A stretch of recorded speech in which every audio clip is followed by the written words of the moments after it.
Hey guys, what's up? It's me, Thomas. Today we're back here with Kill Count. Today's Kill Count is a game on the Quarry.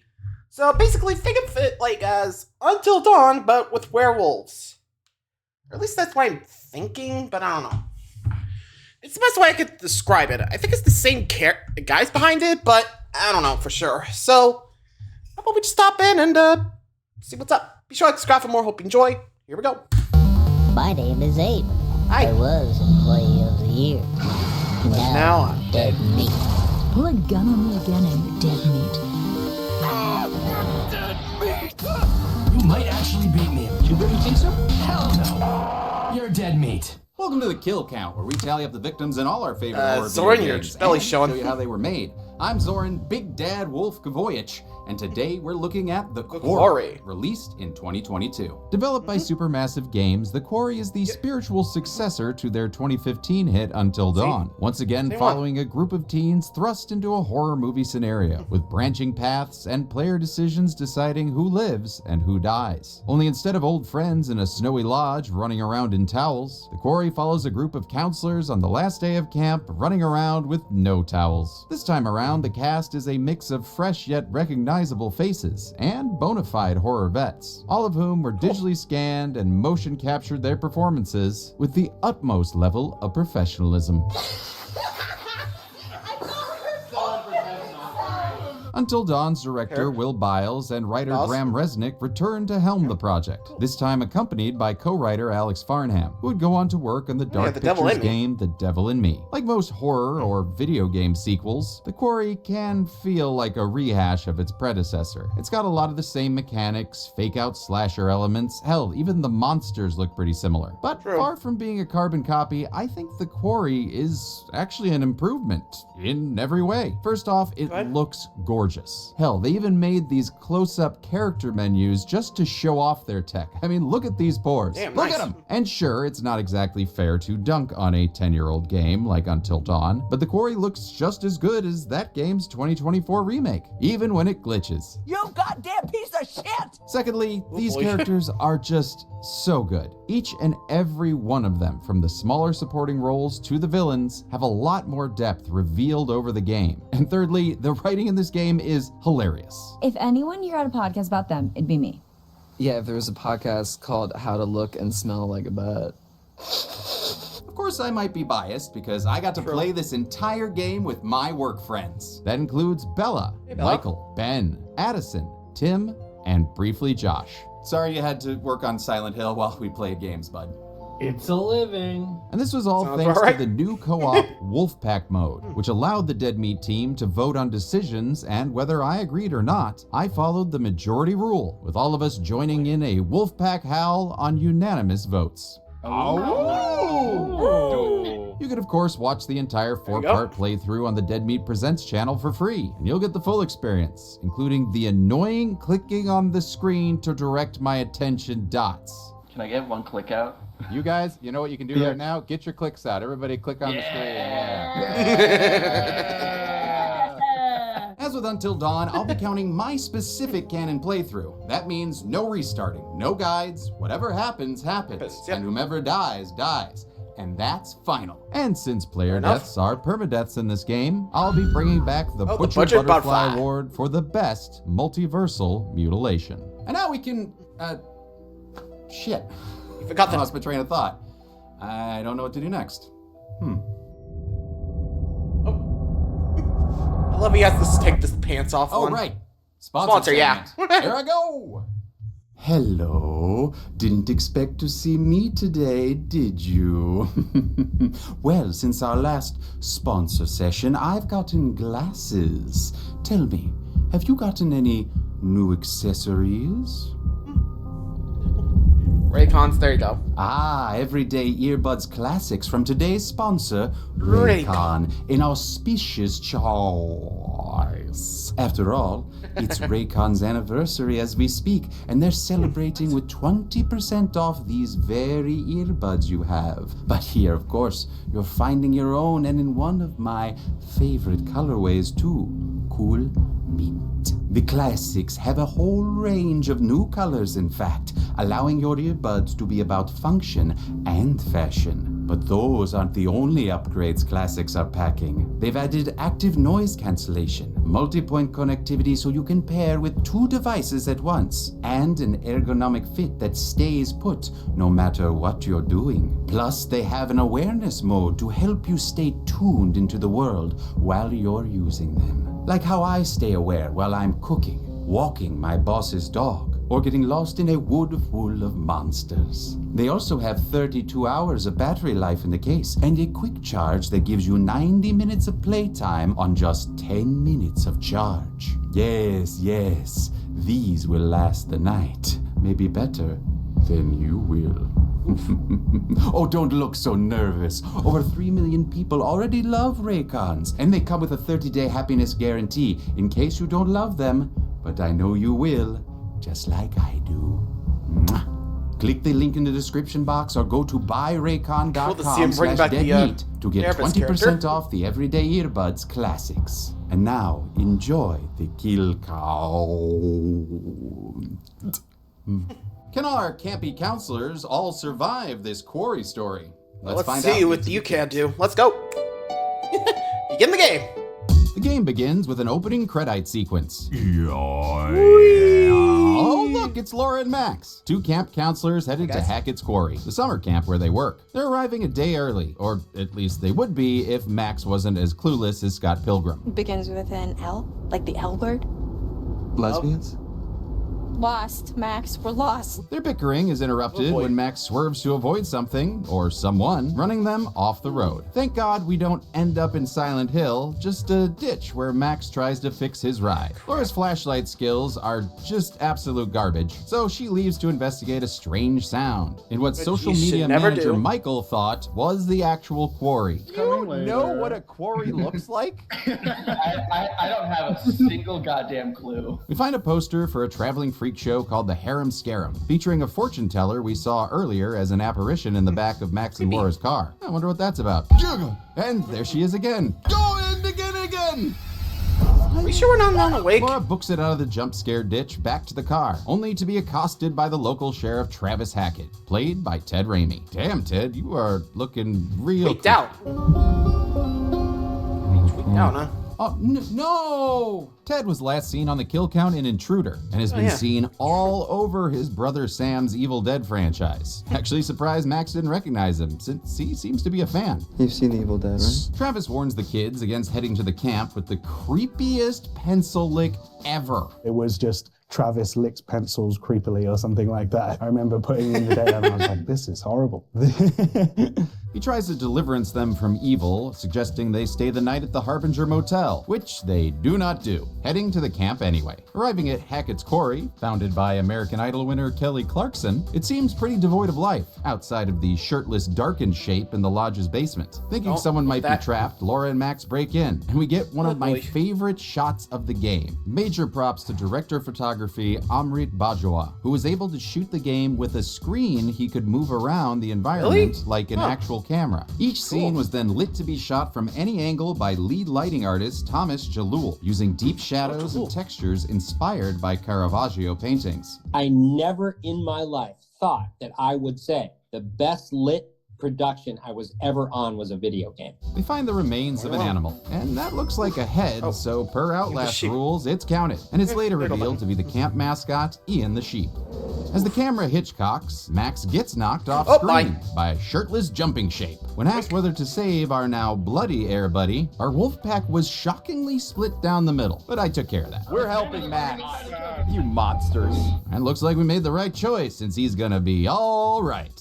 Psych or not. Was a show he was on. Before Laura can go after him, she's injected with some drugs in the back of her skull. All right. Her drug and body pusher is Travis, who shoots at the shirtless off-screen shape in the basement. Does this look like the goddamn Harbinger Motel to you? No, but it does look like a goddamn title card. accompanied by a cover of Fly Me to the Moon by Alma Cogan. That is, if you didn't turn on the alternate music option designed to make the game safe for streaming. This mode swaps out the banger soundtrack of licensed songs, including Ariana Grande's Moonlight, with some extreme music tracks that are still pretty good, but designed to avoid copyright claims. Well, that's so considerate, if it actually worked. The game fades into a witch's hut, where the camera wobbles far too close to the harem-scarum fortune teller. There's no need to worry.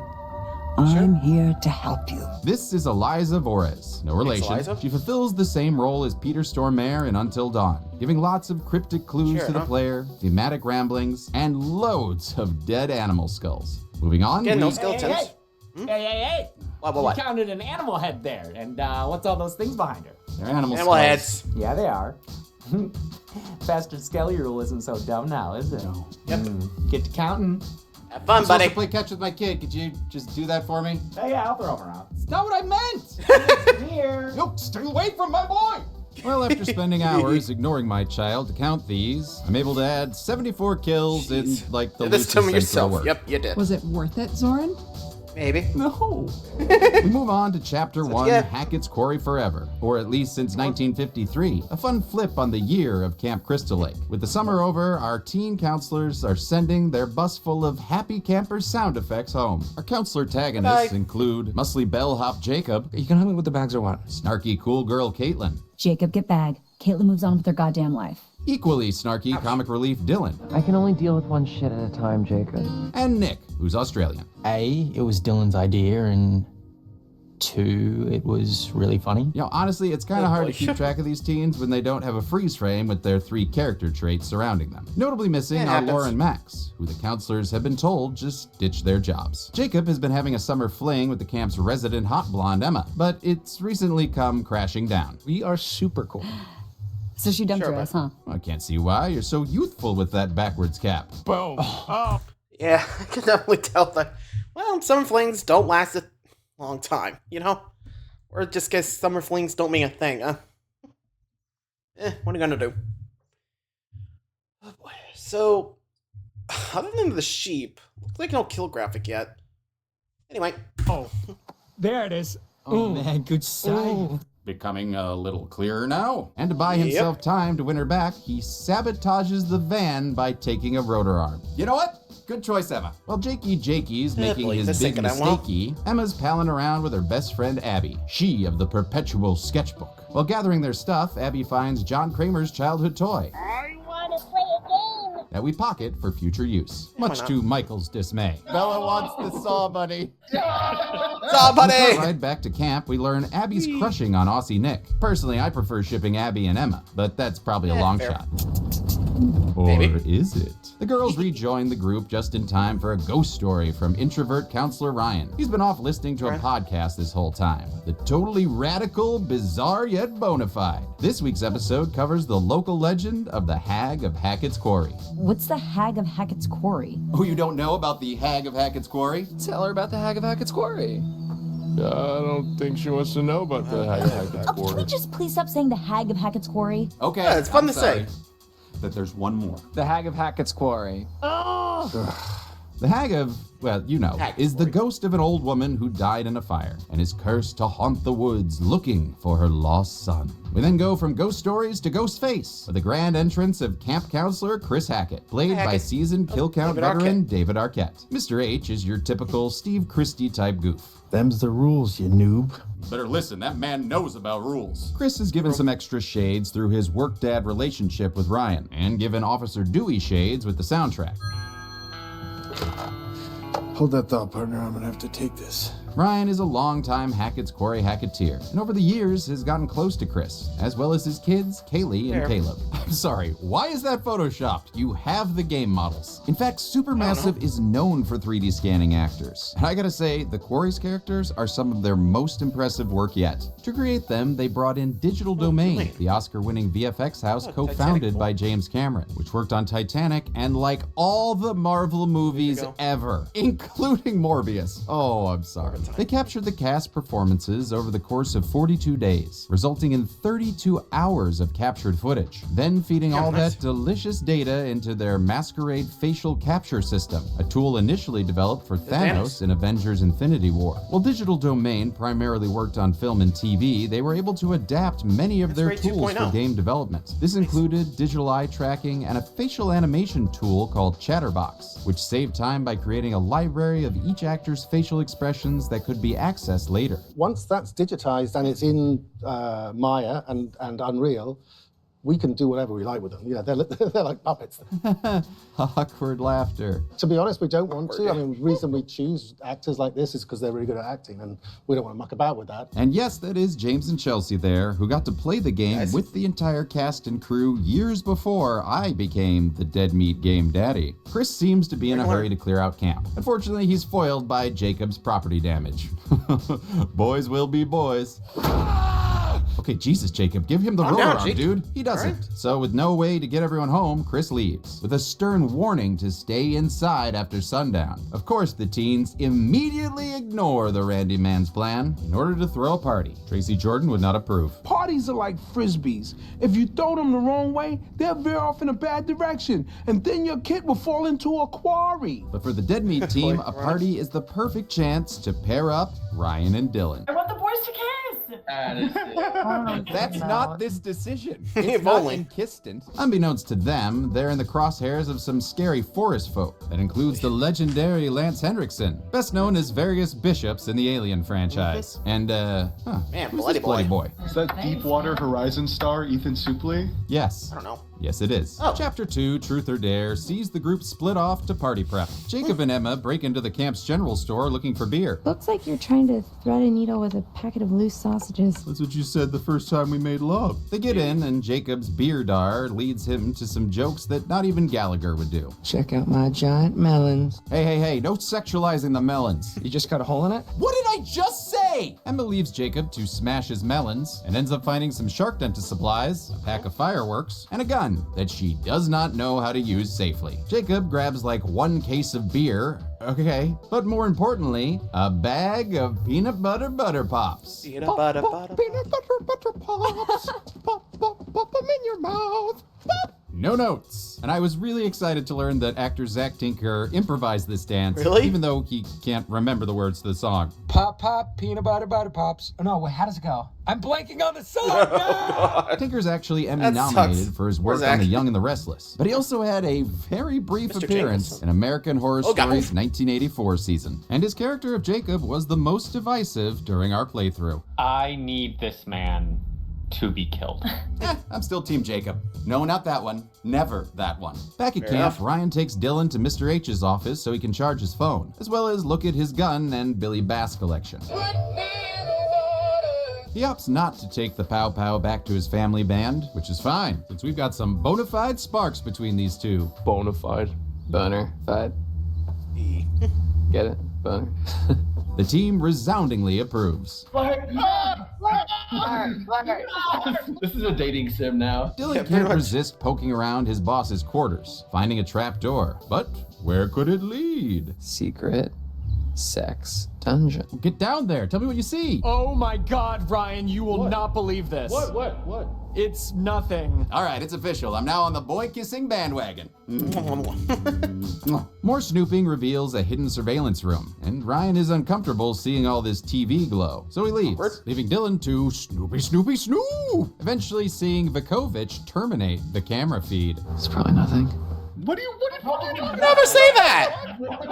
Our final duo, Nick and Abby, are out gathering camp firewood. Sadly, they don't find any immunity idols, but do grab our psychically purr in a tarot card, which is this game's equivalent of the totems from Until Dawn. Like totems, tarot cards give you visions about events to come, but unlike totems, you have to turn them into Eliza to see them. So we'll put a pin in that for now. Abby has a sudden art attack and just kind of expects Nick to stand there while she draws. Oh, that's okay, Nick. Why don't you use this little piglet and its ma to teach us about the don't breathe mechanic, which is similar to the don't move one from Until Dawn. In fact, each of the game's tutorials is also accompanied by a cute Fallout-style animation, complete with Rod Serling narration. Be warned, exhaling or running at the wrong time may just mark you as the creature's quarry, causing serious consequences. The narration was provided by Mark Silverman, who actually played a CGI Rod Serling in Jordan Peele's Twilight Zone reboot. Having successfully don't breathed long enough, Nick is able to say a fond farewell to the hog of Hackett's Quarry. Everyone regroups by the lake with their party supplies, with Nick getting mighty excited about the snacks. Pop, pop, peanut butter, butter pops.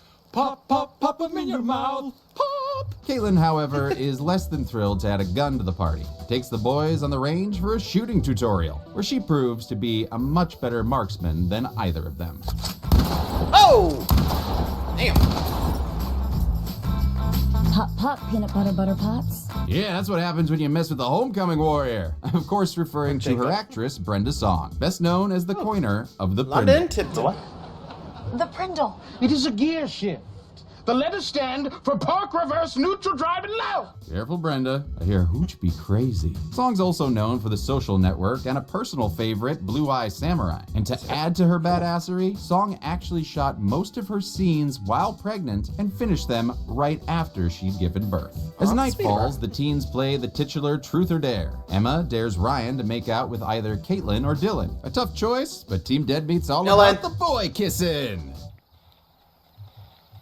That's it? Caitlin's a good sport and turns it back to Emma to choose between Jacob and Nick. She decides to make her former jealous with the latter, and it sufficiently sours the mood, with Abby and Jacob socially distancing themselves from the group, which is something they had to do on set as well, having shot during the pandemic. In fact, Biles was unable to travel from Europe for shooting and had to direct everything remotely like a billy puppet. I want to make a game. Additionally, COVID restrictions meant many of the actors couldn't film at the same time. You have like a kissing scene with somebody and it like legitimately looks like you're kissing the person, but you are in a helmet, a Velcro suit, and your helmet has a camera and you're not touching the other person and you're like, have your arms outstretched and you're doing like weird kissy faces into this camera. For the fire pit scene, the actors had to shoot in 3 groups of 2, all at different times. This was a constant challenge for the cast and crew who had to keep track of emotions and scenes that were being captured months apart. In total, the entire production lasted 3 years, from the initial conception to its release.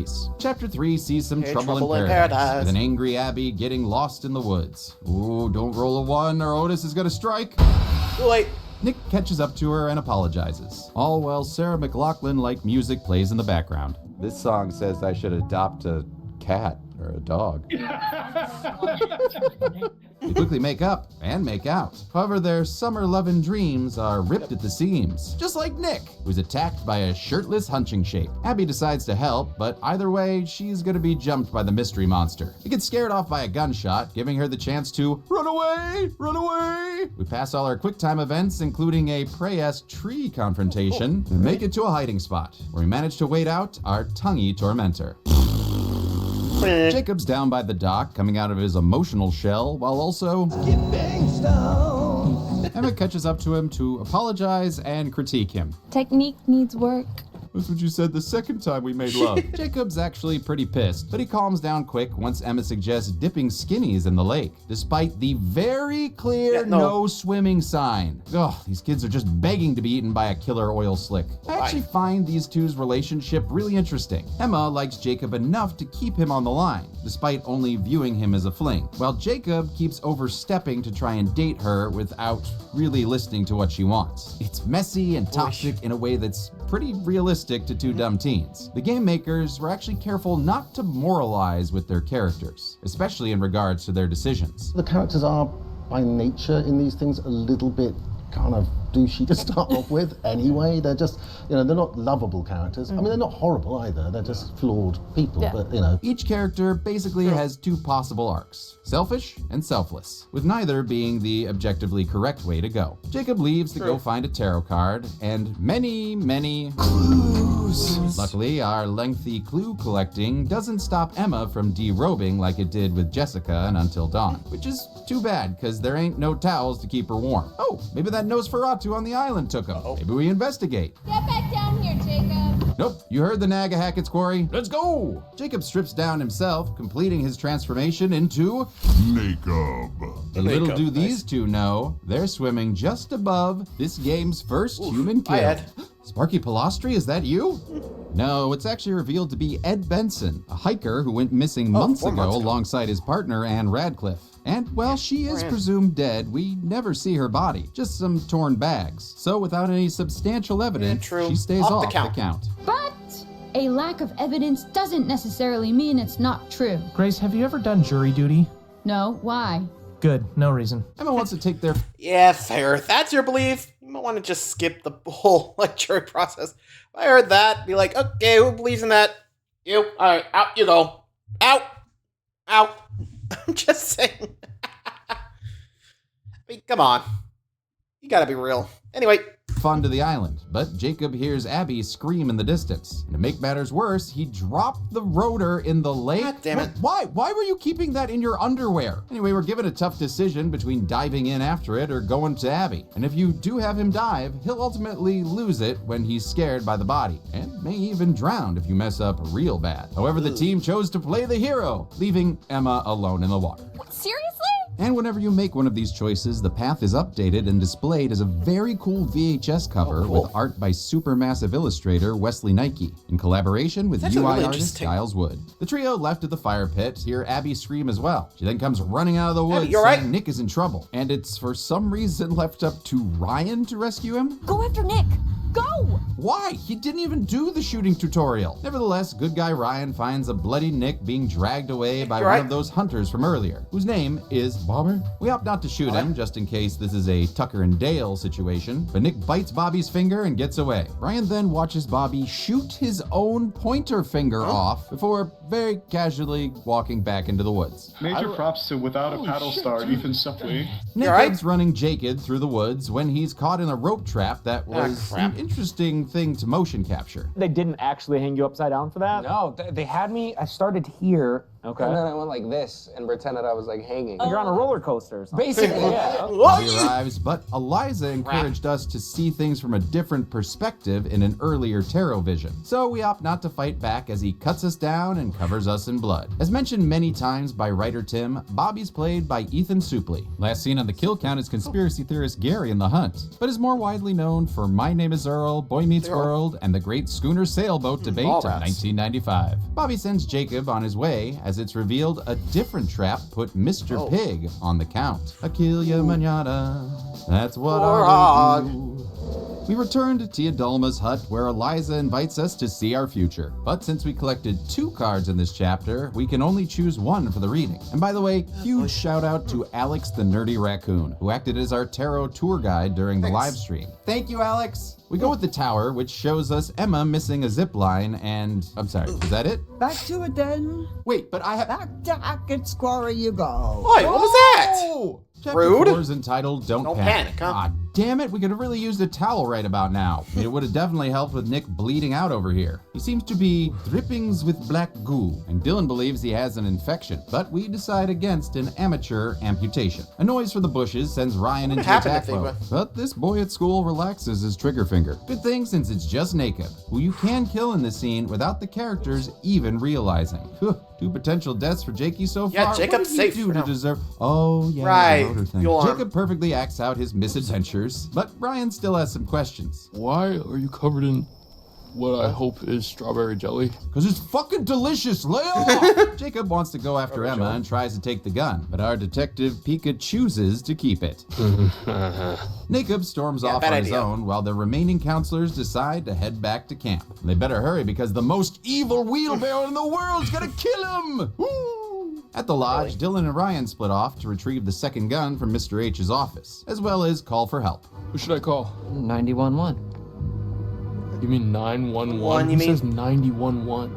I don't know. Okay, I have to say, I absolutely adore the writing in this game. It had myself and the team laughing out loud numerous times. And that's thanks to Until Dawn writer Graham Resnick and his co-writer Alex Farnham, who began with a more traditional 90-page screenplay, which quickly ballooned into a 1,000+ page behemoth, which was a little daunting for the actors. I think I did pretty well. I got to like page 320 and I was like, I'm done. That was still... Yeah, I'll be honest, I'd be taking that one a little slow. Be like, okay, what scene are we looking on? Okay, we'll work from there. I don't know. I don't think you have to memorize everything, just the ones you're currently working on.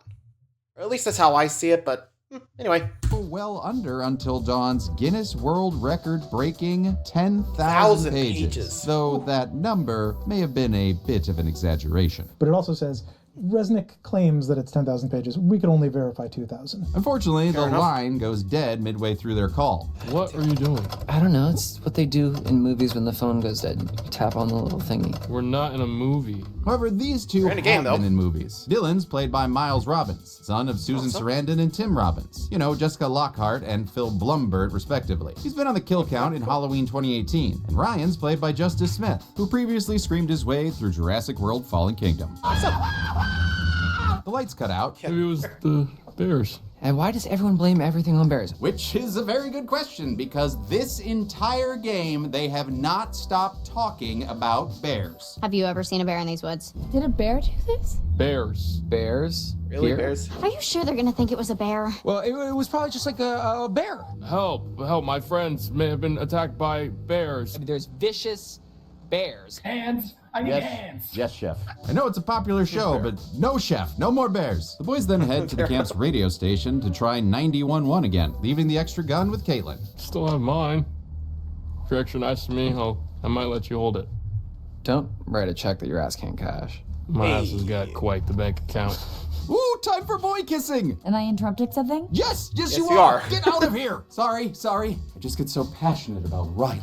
In fact, it was their relationship that drew Robbins to the game in the first place. He was excited to play a kind of pairing you don't normally get to see in a horror story. Hands have touched. Touch my hand. Here we go, Rylan. Meanwhile, Emma's exploring the island, logging the experience for her socials with bizarre mouth movements that feel wrong, probably because her tongue never moves, unlike Nick's. He just had his tongue down my throat, and he definitely knew what to do with it.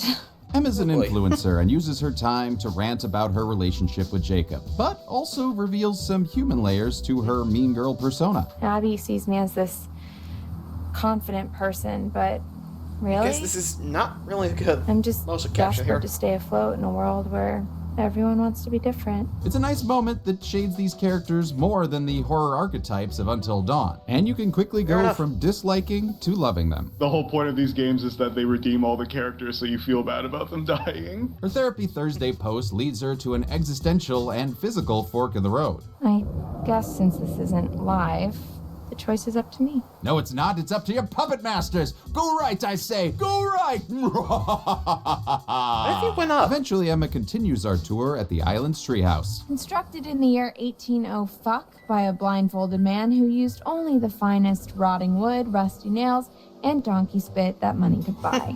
And subscribe. Sure, I still won't get notifications, though. The treehouse contains a duffel bag and a trap door. Something about this feels familiar.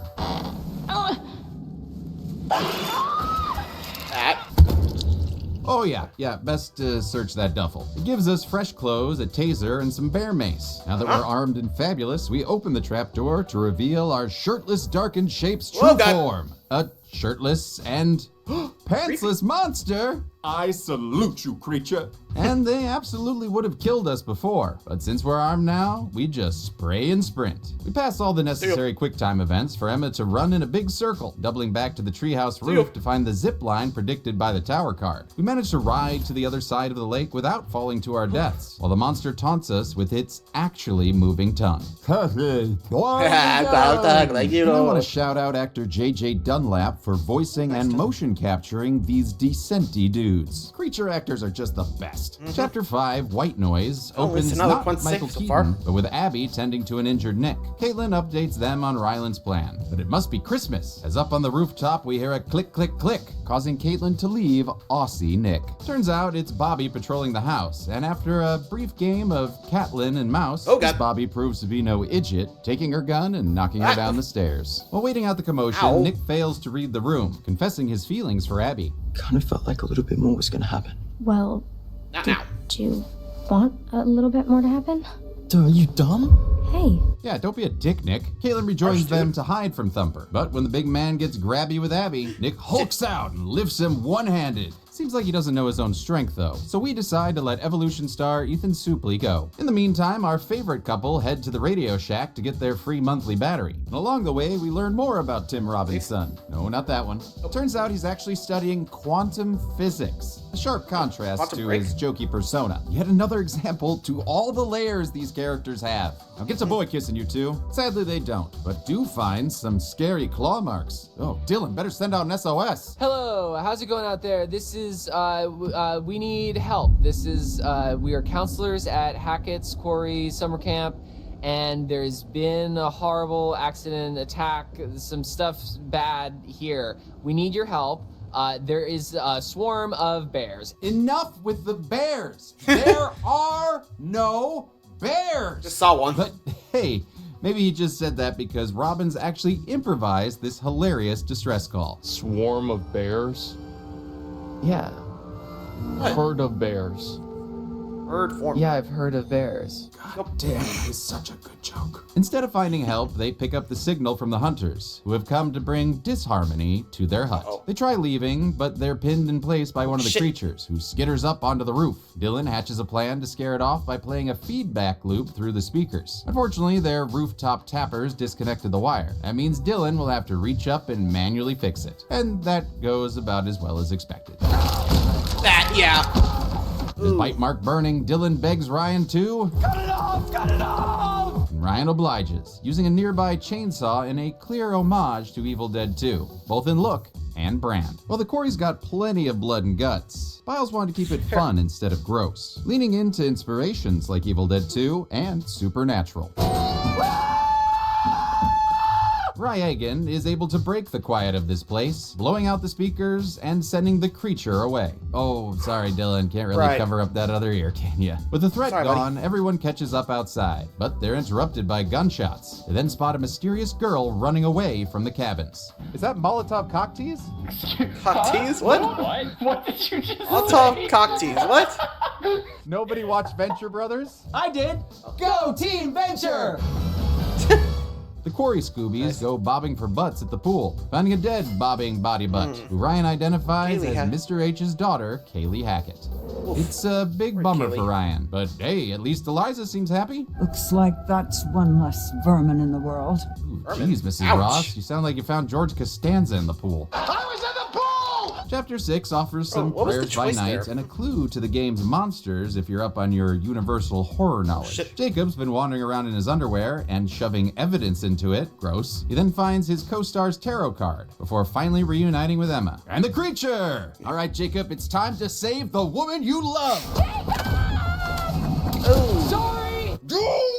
Jacob! Sorry! Jacob! You idiot! Chases this coward directly into a pigungy stick, which I'm gonna say is the same one we already counted. Probably, since Emma finds the rest of its body later. But no sign of its little piglet. Oh, this is the owl bear from Baldur's Gate all over again. Jacob gets caught in a bear trap.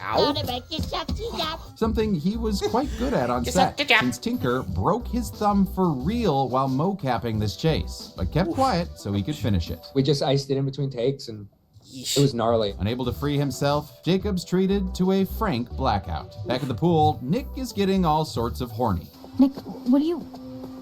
Nick, now's the time, really. Hi, I'm disgusted. Yes, that is very Ariel disgusted. Winter from Adios. Modern Family playing Abby, whose previous video game experience includes voicing young Kyrie in the Kingdom Hearts series. Abby tries to cool Nick off by sending him soaring into the pool. Whoa, what the? Okay, too much chlorine, I guess. So the gang takes the Wicked Witch of Westralia away to dry off. However, he's not super grateful. I only hung out with you because you seem so desperate. Wow. Poor, pathetic little Abby ready to throw herself at the first guy that came along. By the time he's tossing Abby across the room, it's pretty clear Nick is quite sick. So she gives him his shots. Oh. In response, Nick explodes in a cloud of blood. Like ya? Oh, crap. Completing his werewolf bar mitzvah. Spooky scary. Yep, if the clues, bites, and endless shots we got a werewolf throughout the game haven't given it away by now, we're dealing with werewolves. What? Who? When? Why? No, werewolves. Werewolves. Yeah, W-E-R-E. You'd be forgiven for not realizing, considering these guys look as hairless as Until Dawn's Wendigos. While it hasn't been confirmed, a later line about their smell. I remember the steps and a smell like wet fur. And other inconsistencies in the game have led fans to speculate the werewolves were intended to have some fuzz. Probably one of the many elements left on the hair cutting room floor due to this game's truncated 3-year development cycle. Of course, that wet fur smell could have also been Ian the sheep. I miss him. Poor Ian. For the transformations, Biles wanted to avoid a rehash of an American Werewolf in London, instead opting for a more magical transformation inspired by Ready or Not. Yeah, that. Magical. Just explosive transformed Nick transformations. leaps out the window and escapes into the night. Later, Emma witnesses him being captured by Lance Henrik and Son. They very nearly catch her too, but she manages to evade them like video game Jason with her fireworks. She makes it back to the lodge, but finding it empty, decides to hide out in a van, not down by a river. The counselors left at the pool house are trying to figure out what the hell is going on. Luckily, Molotov Cocktease is back to tell us. What did you just say? Right, it's actually Laura who's looking a little worse for wear after 2 months of her absence, that she tells us all about in Chapter 7. We pick up right after the prologue with Laura and Max now in jail. If you remember, Max got bit at the beginning of the game, so we know what's up when we see this blood mist. Yep, he's become an OP Diablo 4 necromancer. Travis interrogates Laura and lets her know what kind of trouble she's in. You just stepped in some grade 8 double prime. Go ahead and kill yourself cosmic type shit, young lady. But please don't. Harsh. I really don't want to. Don't do that. Don't do that. Laura surmises that Travis is Chris's brother, but she's locked up again before she can get any more answers, like whether or not there is a spoon. However, between the full moon, the yeah, even I would have been like, oh boy, not good. It's still 2 months. What happened to that eye? Huh. Well, that happened. Let's keep going. dog monster and the fact that Max's wounds have mysteriously healed. He uses his book smarts to figure it out. Maybe there's a slight chance it was a werewolf. Laura in the past and the counselors in the present react with disbelief. Do you got anything better? I mean, like zombies, aliens, time-hopping Draculas? There's no such thing as time-hopping Draculas. You have to come back with me. Back where? Back to my coffin. No, I'm married. Well, I tried. Their werewolf theory is confirmed once the next full moon rolls around and Travis gives Laura a front row seat to what they're dealing with. I'll be back at dawn. Dawn? Almost Really? said the wrong game there, Travis. Max huffs and puffs and blows his skin off, and unfortunately for Laura, she's seated in the slash zone. Yeah, I bet you wish you'd stayed at the Harbinger Motel now, don't you? Hi, I'm Crazy Boff, co-owner of the Harbinger Motel, and I'm here to warn you. Of the great About deal. the high price of travel. Yes, sir. You won't find any place cheaper or safer than the Harbinger Motel. Much safer than spending the night at Hackett's Quarry. That place has got a death curse. Unlike our fine establishment, which includes a 3-star continental breakfast and a complimentary airport shuttle service for all our guests. So come on down and check into one of our fine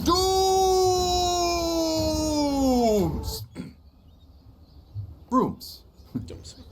We have rooms. Yeah, there you go.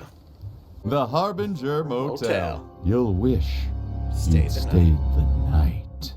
Miles cast actress Siobhan Williams as Laura based on her performance in Deadly Class, where she played neo-Nazi cheer assassin Brandy. What a terrible multi-hyphenate. Williams trained for the role by replaying Until Dawn and Resident Evil 7, and filmed 40 to 50 pages a day with the help of Biles's flowchart of 50 a choices, day? in which they Damn. film to a certain point, then freeze and film multiple options, sometimes with very different emotional choices. Williams is also a singer, and her song Everything is featured in a rare ending with Laura and Max. Max is played by Skylar Gisondo, who I absolutely loved in the Santa Clarita Diet, and most recently is seen as Jimmy Olsen in James Gunn's Superman. I think I Yes, remember that. the man that gave us this did Superman. Anyway, we can... Whoa! You didn't mention that Skylar's in Righteous Gemstones. Oh, I've actually never seen it, so...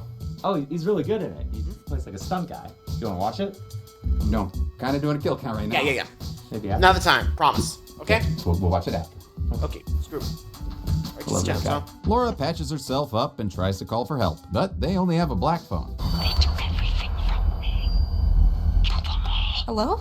Hang up, the Hag of Hackett's hotline is $4.99 a minute. Logging on to Travis's woefully outdated computer lets us listen to another episode of Bizarre Yet Bonafide. Some hay bales caught fire during the opening night, and that spread pretty quickly. Before they knew it, the whole place was up in smoke, including the show's leading lady and her alleged baby boy. Ooh, exposition-y. And the hosts are actually played by comedians Brian Murphy and Emily Axford, who are best known nowadays for their work on Dropout's D&D show, Dimension 20. Laura then finds a needle full of James' catchphrase. The next morning, Travis arrives, surprised to see that Laura didn't escape. Her decision to stay and help Max earns his respect, and Max's Until Dawn Josh cosplay earns my respect. Travis then opens up about the Hackett's battle against the werewolves, in a great scene that really shows Travis's conflict between his morals and his desire to protect his family. If your whole family, you know, like every last one of them decided to jump down the bottom of a well and they're all just hanging on the end of a rope, how can one person be expected to pull them all back out? You can't. Raimi had recently collaborated with writer Graham Resnick on the Shudder series Dead Wax, and loved his work so much he agreed to be in the Quarry without even reading the script. I mean, which makes sense, because it's like a fucking 1,000 pages. He knew it would be difficult to portray Travis as sympathetic, considering a lot of folks' attitudes towards cops. If he called me ma'am one more time, I was gonna shove that badge up his dick hole. Still, he dove in and made the character all his own. They even rewrote Travis's dialogue after the initial table read in order to match Raimi's voice. Travis gives Laura their only guide, an old monster hunting manual which, like all werewolf lore, is presented in rhyme. When moon is full before its wane, rend the beast that cursed you slain. It's still better than Vogon poetry. But in layman's terms, the only way to cure Max is to kill the werewolf that bit him during the full moon. Travis wants to team up to hunt the big alpha wolf, but that doesn't make sense to Laura. After all, the werewolf who bit Max was clearly already captured. She gets her answers the next day when Chris visits the station, pissed that his cop brother is keeping captive counselors. Their conversation gives Laura a realization. Chris Hackett is the one that bit you down on the storm shelter. Holy shit! Turns out Mr. H is a big bad wolf, which is why Travis wasn't willing to kill him earlier. Laura doesn't have those qualms, so she hatches a plan to escape. She pretends to be sick, giving her the opportunity to give Travis a taste of his own medicine. Oh hey, at least lay him on the ground. Man's neck is gonna be killing him when he wakes up in that position. Laura and Max make a break for it, with some ghostly voices leading them to the station's silver shotgun shells. Since werewolves are allergic to water, is that true?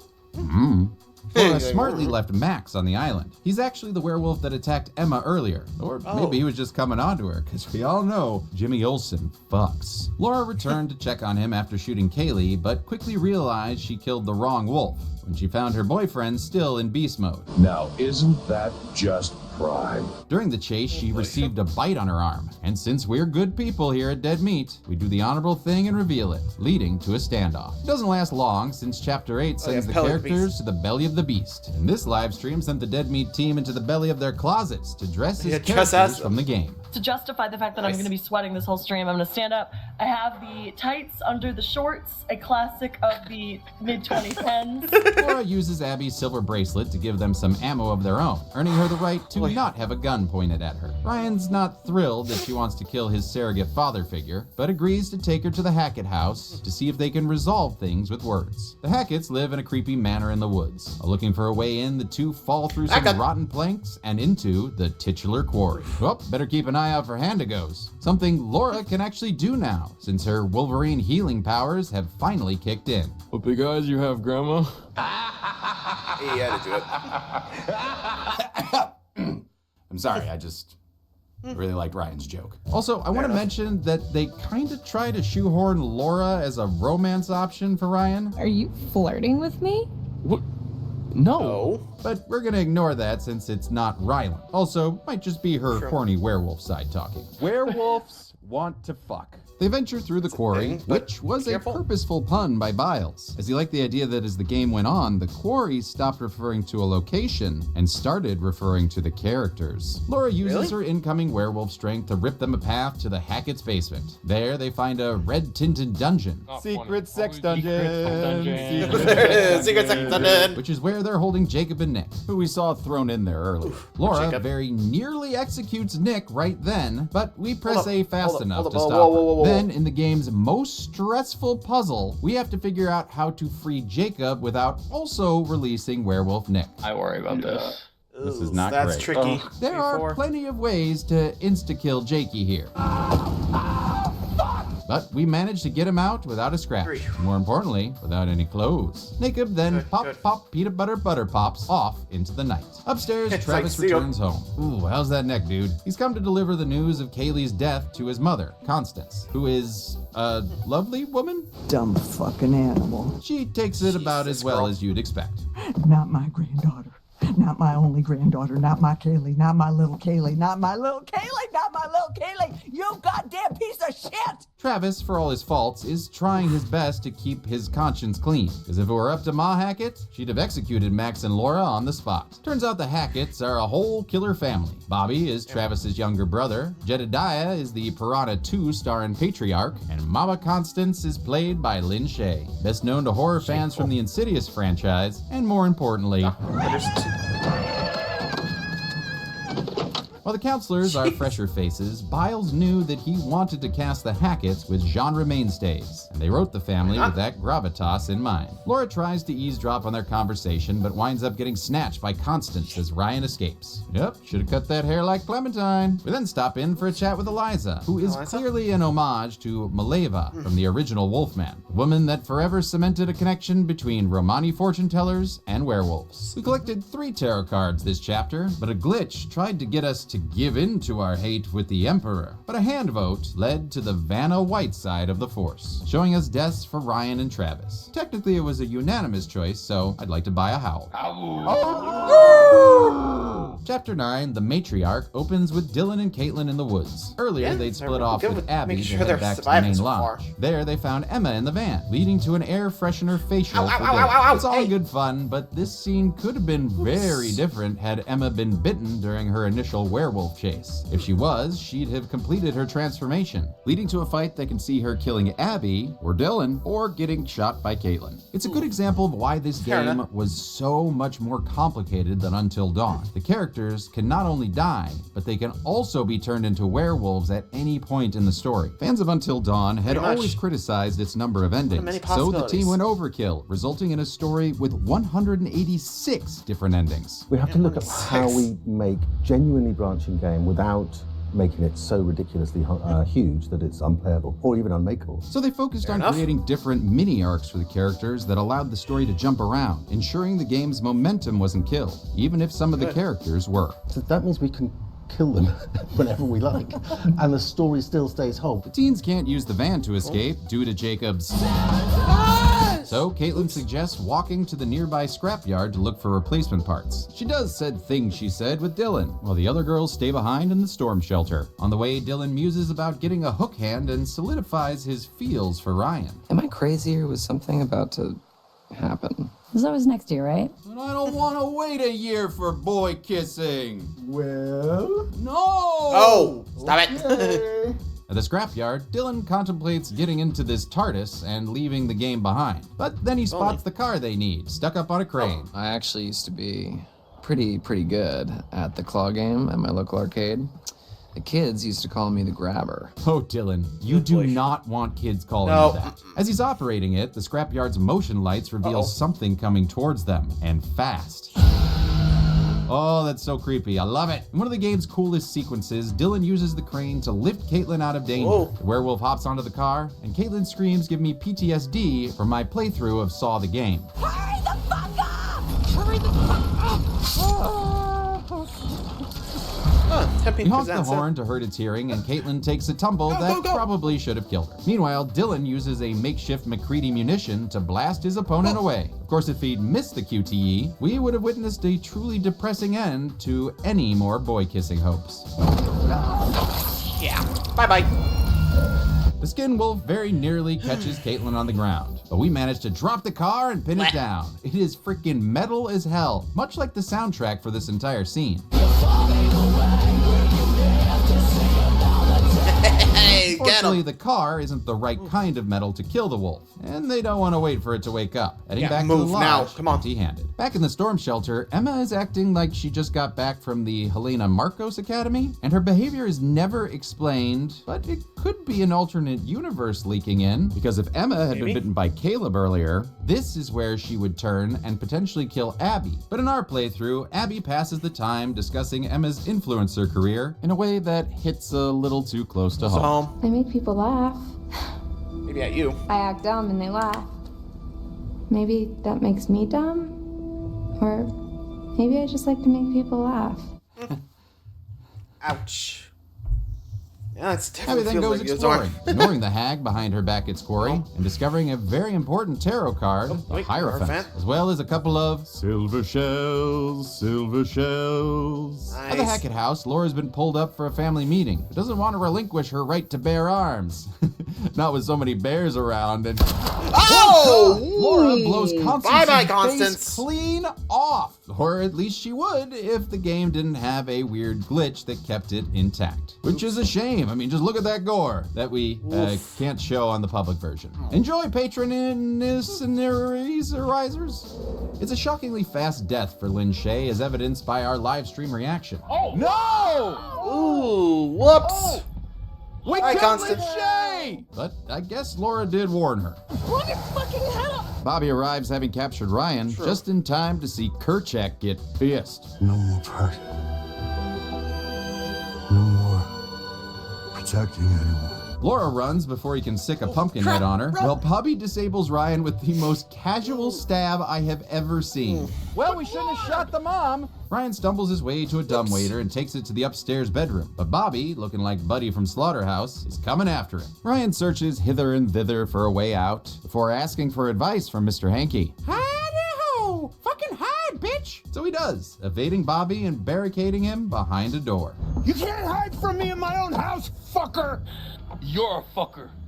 Yeah. You're a fucker. You're a fucker. Laura, meanwhile, is being chased down by Jed. This ain't the Spencer mansion, so she avoids playing a Moonlight Sonata, but does find a hunting trophy. There are bears around here. Okay, there are bears. Might actually be bears here. Shut up. Admiral Hackett finds her and chooses the renegade option to shoot her in the chest. I ain't got enough silver to kill you, but I sure to hell can make you suffer. Laura then avoids getting stung by Carruthers' knife, but the lights overwhelm her werewolf vision? Is that a thing? Who said that? Laura cuts the house's power, inadvertently releasing Nick in the basement. And if we hadn't freed Jacob earlier, it would have been served up to Nick on a platter. Travis arrives to stop the fighting, allowing Laura to escape. Ryan's eventually cornered by Bobby in the courtyard, so he uses the one weapon he has. Ow! You stabbed me! Oh, no, you stabbed no, first! I feel bad. Ow, it really hurts. Dad! Oh my god, that is so good. Dad! When he plugged his stab hole, Ryan is most certainly dying. Laura uses the last of her humanity to offer him a choice. Bleed out and die, or get a biteful of that sweet healing factor. Only that means he'll have to kill Chris if he wants to stay human. The Dead Meat team then unanimously accepts this bite of passage.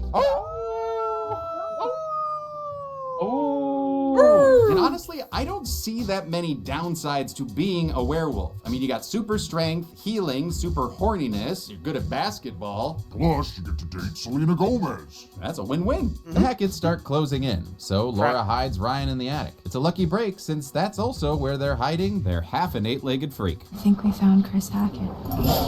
He rips through his chains like a My Pet monster, but his weight causes the floor to collapse, depositing everyone in the middle of an all-out Hackett fight!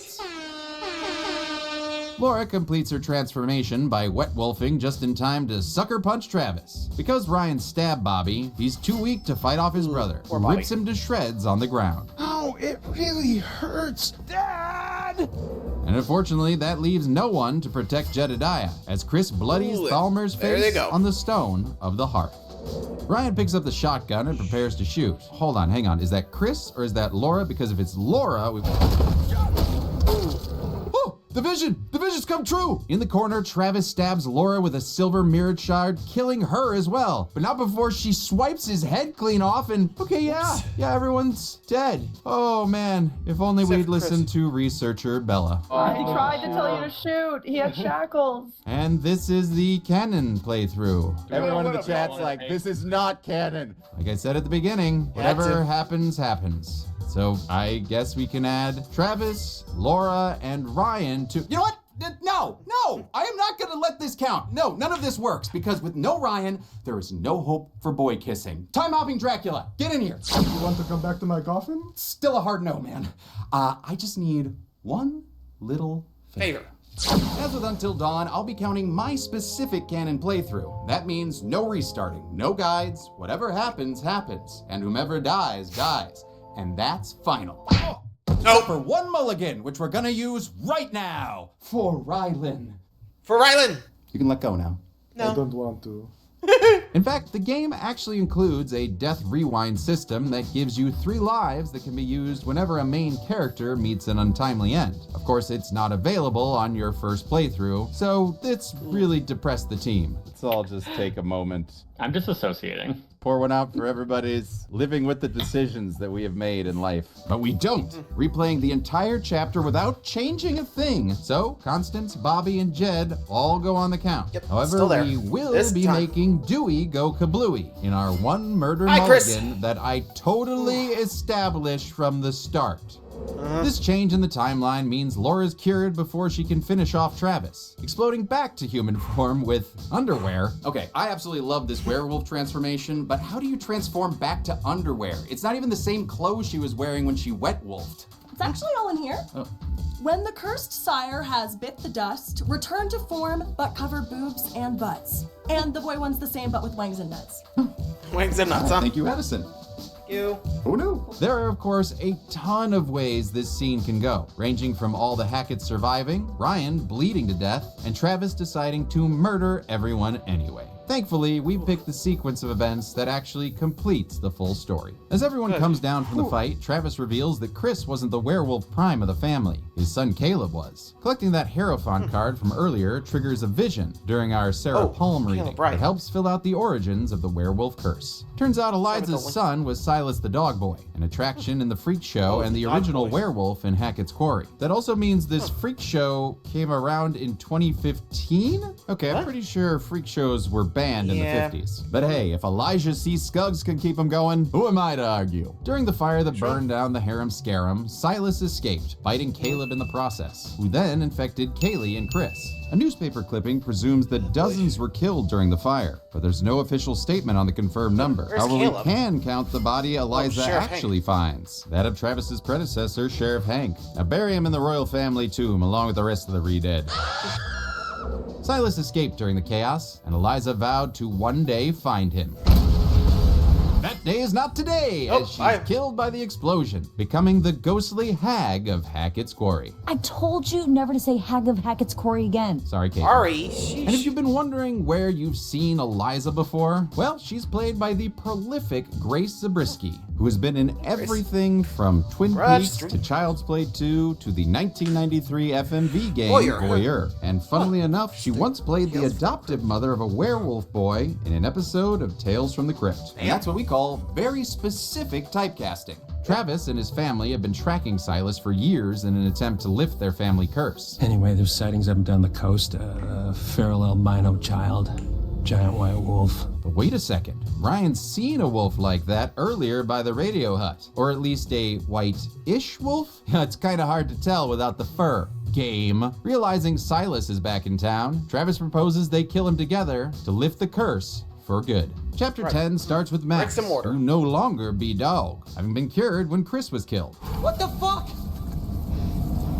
Why am I top of a fucking tree? Honestly, not much happens here, but we do get a fun gag where Max is left with some ill-fitting clothes. Now you get it. If you thought that outfit was ridiculous, well, there's actually DLC that unlocks 80s outfits for all the characters. My favorite being Jacob, who looks like he's about to do a Super Bowl shuffle. We are the best shuffling crew, shuffling on down, doing it for you. There's an option to have Max swim to shore, but we decide Max has been through enough tonight and Good thing too, since that's a great way to immediately get him killed. Caitlin and Dylan finally make it to the main lodge. The two get to work clearing the building and naming their favorite streaming service. Showtime, motherfuckers. She finds more evidence, but is now done with this collectible system. I threw it on the ground. There's also a nod to Until Dawn that we didn't get to see in our playthrough. You've never fantasized about being trapped on a remote ski resort in a snowstorm? The cable car is broken and you've only got each other for warmth. And when the food runs out, you've only got each other. Weird fantasy. But it's a really good game. Having successfully prepped, it's now boss battle time! And I guess we're fighting a Scooby-Doo painting?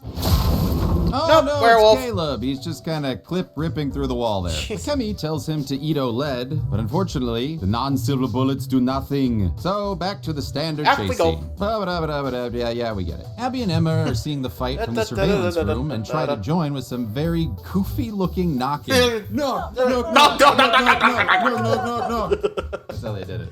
If you want, you can go grab that silver shotgun shell Laura made for Abby and use it to kill Caleb. But we didn't want to kill the canine kid, so we joined Dylan in the kitchen for a Jurassic Park reenactment. We then head to the grill to grab the Easter Bunny. There is no Easter Bunny! Sorry, they head to the grill to grab the Stuffed bunny. And use it to lure Caleb into the freezer and lock him inside like he was Laura Croft's butler. Yes!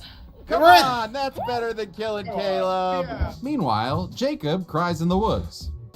Moving on, Travis, Laura, and Ryan are on the road to a no-hair werewolf. Little do they know, Caleb finds them first. Mind if I catch a ride? A parking brake sends him flying, allowing Travis to roadkill the caulk canine. Unfortunately, the family car doesn't come in silver, so Silas escapes, injured but alive. As they track him into the woods, Laura suddenly recognizes their location. It's where she first saw Eliza way back in the prologue. The ghost talk sufficiently spooks Travis and team member Michael. Jesus Christ. So Travis reveals the whole story. The fire that burned down the harem scarum was actually caused by Kaylee. She convinced Caleb to start it in hopes that the distraction would allow her to free Silas. All she wanted to do was help that little boy.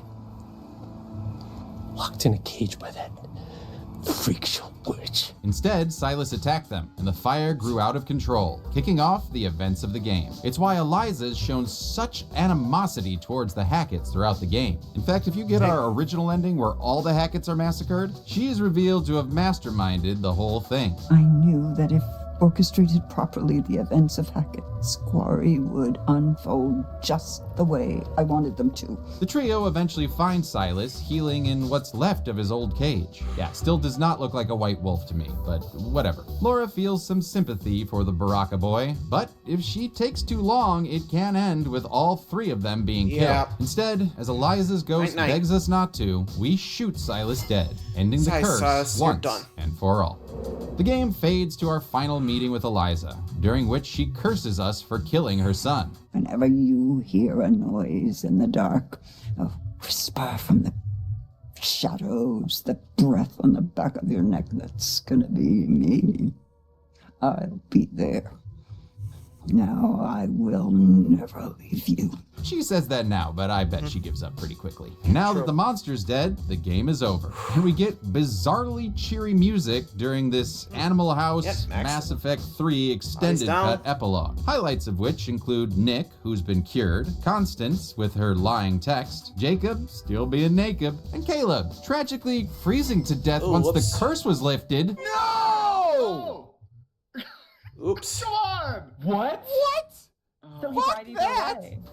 However, Caleb can be saved if Caitlin is infected and you fail the bunny button mash, getting her dragged in with him. And when Silas is dead, they're cured and Dylan will let them out. Unfortunately, Laura Croft's butler still dies. We then get a little extra epilogue over the end credits. Oh, and did I say little? Because this thing is 20 minutes long and involves the Bizarre Yet Bonafide podcast analyzing all our evidence. Sadly, we didn't collect enough, or the police wouldn't accept evidence that smelled like Jacob's junk, so all our surviving characters were arrested for murder. There are, of course, over 186 endings to the game, with some highlights including Max and Laura reuniting, a whole car crash, and more brutal Silas murder, Jacob Wolf eating Emma, and finally getting some closure to Jacob's. I did this for you because I care about you.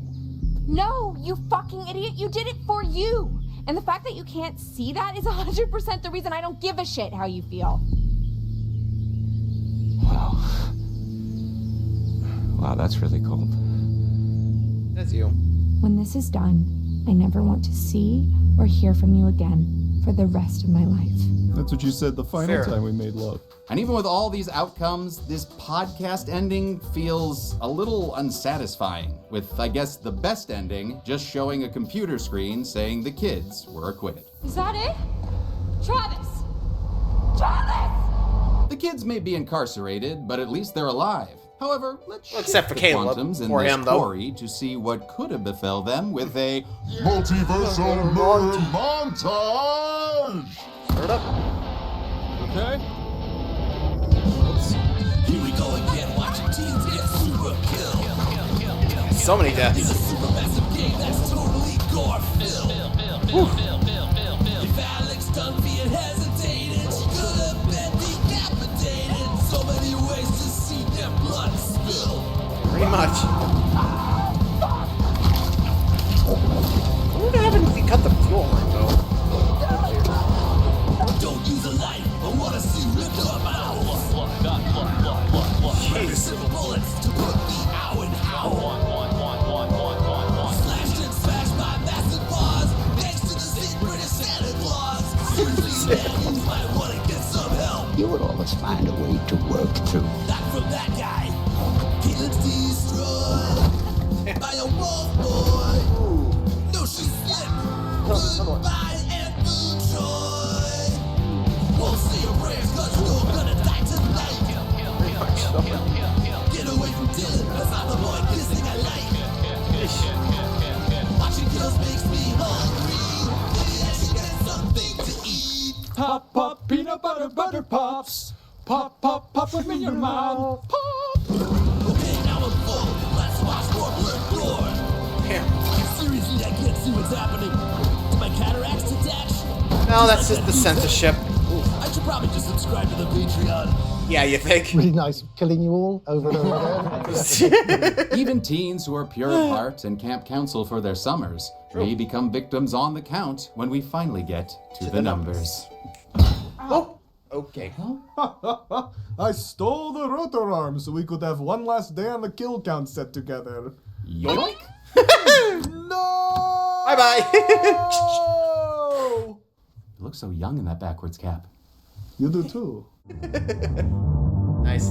So, how many? We counted 87 kills during our summer at Hackett's Quarry, 10 of which were people and 77 of them were animals. Though I guess some of them were animal people as well. Anyway, the genders break down to 8 males, 4 females, and 75 unknown skulls, giving us a pie as morally gray as our choices. So, how did our playthrough compare to others? Well, the least kills is tricky due to the branching paths, with some people living only when others die. But I'll say if you sacrifice Chris and Silas and save the remaining Hacketts and teens, that'll get you 83, which is mostly bastard Scullies anyway. And while it's quite difficult to kill everyone, you can walk a very specific path that'll get you 99 kills and a squirrel squishes 1. So with a playtime of 10 hours and 26 minutes, that gives us a kill on average every 7.7 minutes. I'll give the golden chainsaw for coolest kill to Constance Hackett. I know in our playthrough the game glitched and refused to show us the full kill, but man oh man, it is a Lynn shame we missed this insidious horror show. The machete for lamest kill will go to the animal skulls. They were just background decoration, and for all we know, they could have been bought at a Spirit Halloween clearance sale. Hey, you're the one that wanted to count the skeletons, so don't blame us. And finally, the Butcher's Butterfly Award for Best Potential Character Death goes to Travis getting shot in the face. While I hate to see anything happen to horror treasure Ted Raimi, the way his head is splayed open like a bloody T-1000 is just incredible. Great work, Ted. And that's it. The Quarry came out in 2022, and even though its ending felt a little rushed, I loved it, and it stands as a super impressive, super massive game. Next month, I'll be catching a ride on the Giga Spider Express with Choo Choo Charles. But until then, I'm a man who made a mashup of Galileo and the Wolfman called Galileiken, And this that's his thing. The kill count. On the next kill count. You heard it through the grapevine, and the rumors are true. Yeah, the Club sinners. Juke, the hottest new juke joint in the Mississippi Delta, is open for business. It's gonna be a real ring-a-ding-ding, just for us. Enjoy some blues. What the hell you know about the blues? Eat delicious food. Oh, what's in the jar? Pickle garlic.